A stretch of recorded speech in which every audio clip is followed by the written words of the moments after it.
according to this, we begin here. That slave, who is he? Joseph the Semite, mistress. He understands drawings? Yes, mistress. Explain his bruises. Well, a slave's life, mistress. His lot is no different than any other. Well, it should be. A good foreman would see. This is a special man. Yusuf, sang aktor Allah.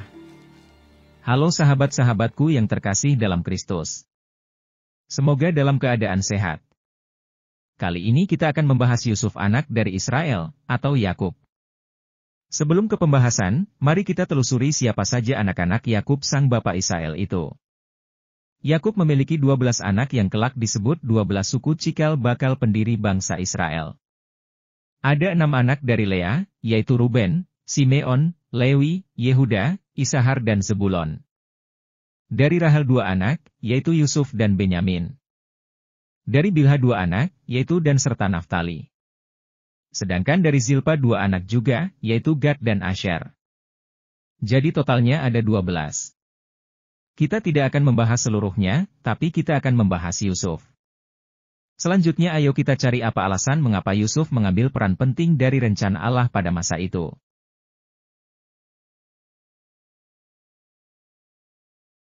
Pada awalnya, semua anak-anak Yakub ini hidup tentram di tanah Kanaan.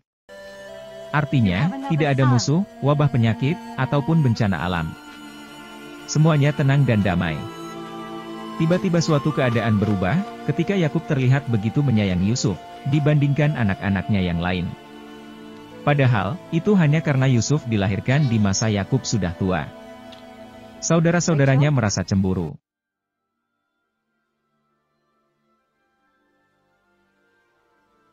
Nah, ditambah lagi, yang semakin membuat iri hati adalah di saat Yusuf menceritakan mimpi yang dialaminya kepada saudara-saudaranya termasuk ayahnya sendiri Yakub. Kira-kira gambaran mimpi Yusuf ini menafsirkan bahwa dia lebih tinggi dari saudara-saudaranya.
Jelas mereka tidak setuju dan tidak rela dengan mimpi Yusuf tersebut.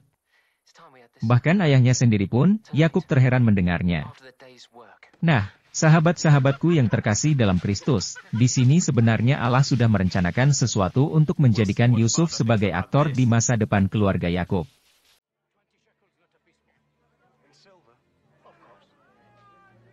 Akibat dari rasa iri hati terhadap Yusuf, saudara-saudaranya hendak menyingkirkannya. Niat awalnya adalah, mereka ingin membunuh Yusuf, namun mereka berubah pikiran. Akhirnya mereka bersepakat untuk menjual Yusuf dengan dalih, tidak ada untung kalau membunuhnya. Nah, ada yang unik di sini sahabat, perlu diketahui, dari antara saudara-saudaranya yang ingin membunuh Yusuf, hanya Ruben dan Yehuda saja yang berusaha mencegah. Jadi, tidak semua saudara-saudaranya yang berniat membunuh.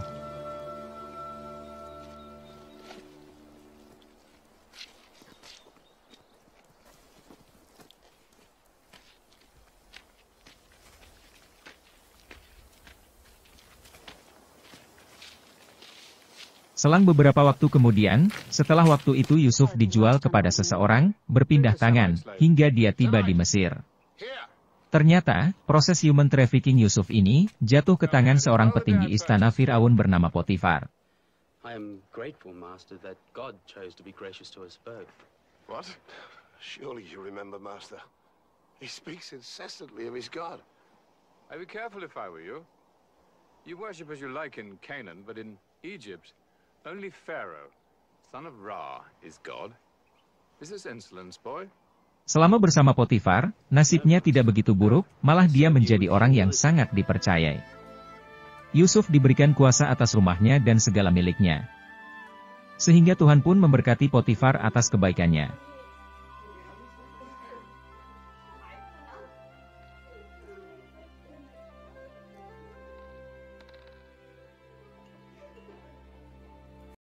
Namun semuanya sirna ketika istri Potifar, karena Yusuf diperlakukan istimewa, dia menyusun siasat untuk menyingkirkannya. Hingga suatu insiden terjadi dan Potifar menjebloskan Yusuf ke penjara. Sangat disayangkan, lagi dan lagi, Yusuf tersingkirkan oleh karena rasa iri hati.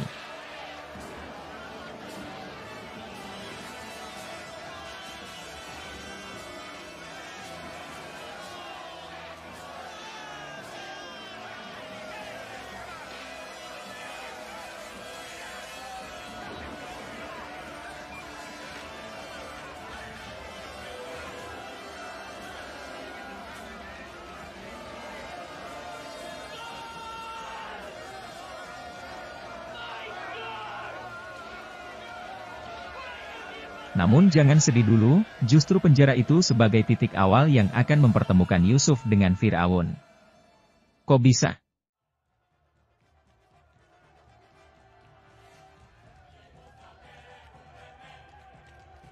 Nah, di dalam penjara, Tuhan menjaganya sehingga dia dikasihi, bahkan oleh kepala penjara di sana.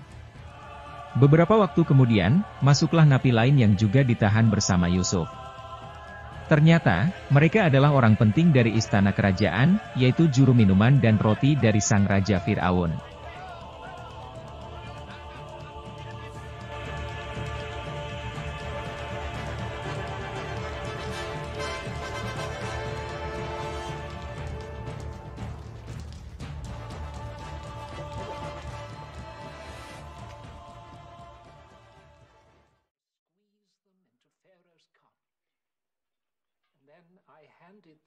Suatu ketika di dalam penjara, mereka bermimpi dan gelisah, tidak mengerti apa arti dari mimpi tersebut.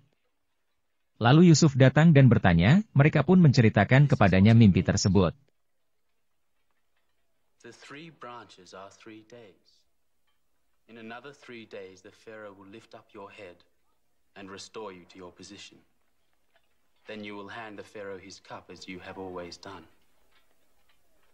Rest easy, your days here are numbered. Can it be true? Now listen to me, slave. I too had a dream. There were 3 wicker trays on my head. In the top tray were all kinds of pastries for Pharaoh, such as a baker might make. But birds were eating them off the tray on my head. Singkat cerita, setelah Yusuf memberitahu arti dari mimpi tersebut, mengawali perjalanan hidupnya yang akan berubah drastis.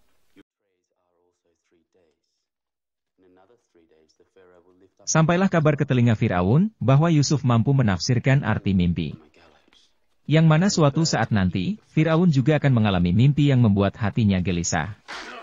Beberapa lama kemudian, salah satu dari mereka yang ditahan bersama Yusuf di penjara, akhirnya dibebaskan, dan kembali ke istana kerajaan.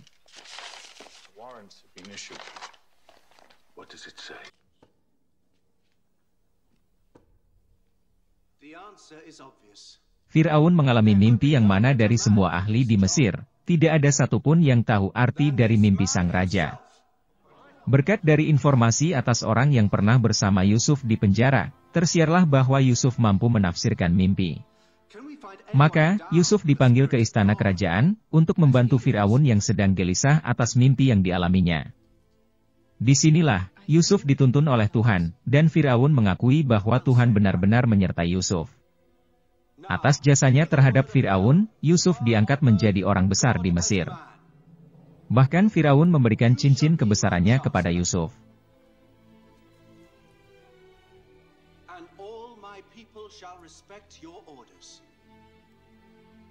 Only this throne shall set me above you.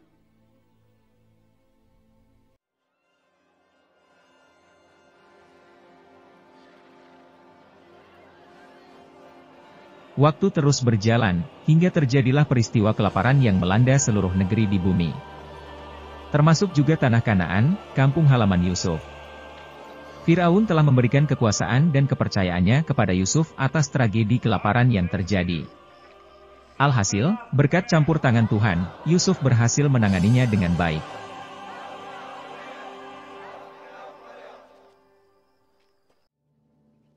Sementara itu, akibat kelaparan yang melanda Kanaan, membuat Yakub menyuruh anak-anaknya pergi ke Mesir untuk membeli gandum.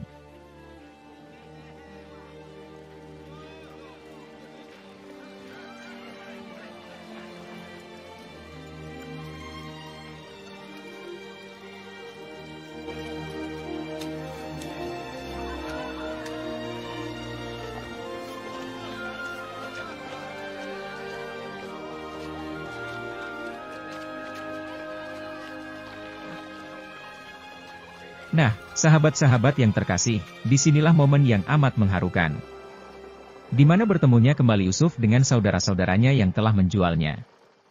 Dan, sungguh luar biasa, Yusuf sama sekali tidak menolak atau membenci mereka. Malah dengan pengaruh kekuasaannya di Mesir, Yusuf tetap merangkul dan menolong mereka.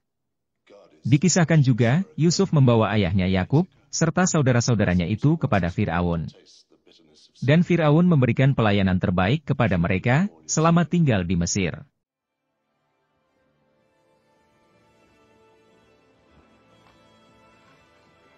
Jadi bagaimana para sahabat? Sejarah yang menarik bukan? Kesimpulan dari topik kita ini adalah, bahwa Tuhan menetapkan Yusuf menjadi pemeran penting, bagi kelangsungan hidup Yakub dan keturunannya.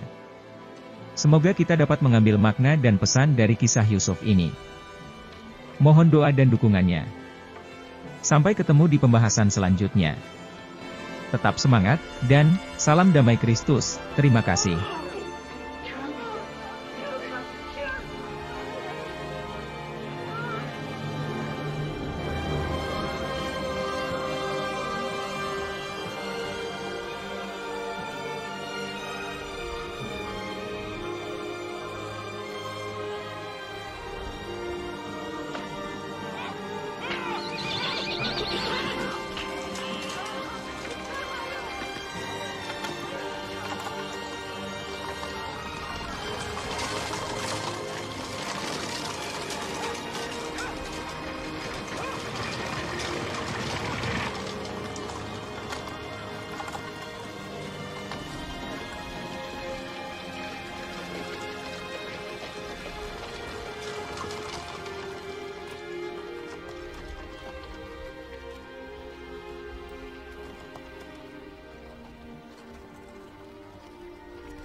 Father.